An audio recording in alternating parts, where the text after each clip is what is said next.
tayo ay magagawa ng charan. Melon. Kasi sintensya na natin melon to. 3 araw na to sa ref binili ng asawa ko. Yan, sintensya na natin to. Actually, meron na akong nilagay dyan na dalawang ano na yan, 2 piraso na halos yan. Para meron tayong refreshing na ano, dessert. Ganyan lang kadali, guys. Kanina, siging hanap ko ng pang ano ng buko. Ayan, hiniram ko lang itong pang ano ng buko. Hanggang dyan lang siya. Ayan.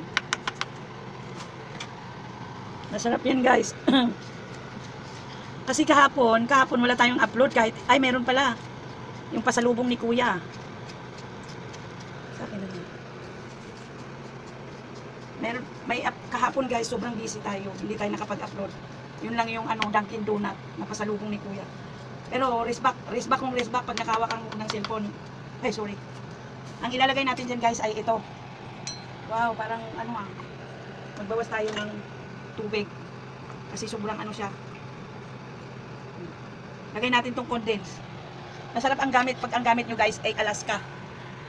Kasi pag yung mga iba, pag na-drain siya, parang hindi siya maganda. Pero pag Alaska, okay lang pag tumagal sa ano.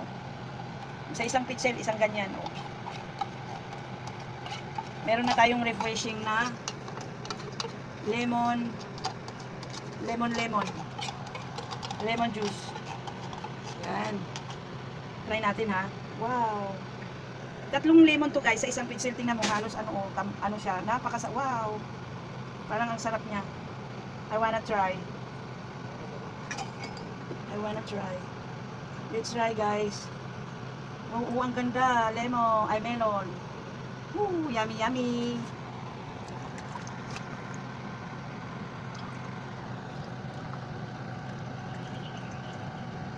Try natin, guys. Inom tayo. Parang kulang pa yan sa ano. Kulang pa kayo. Inom tayo.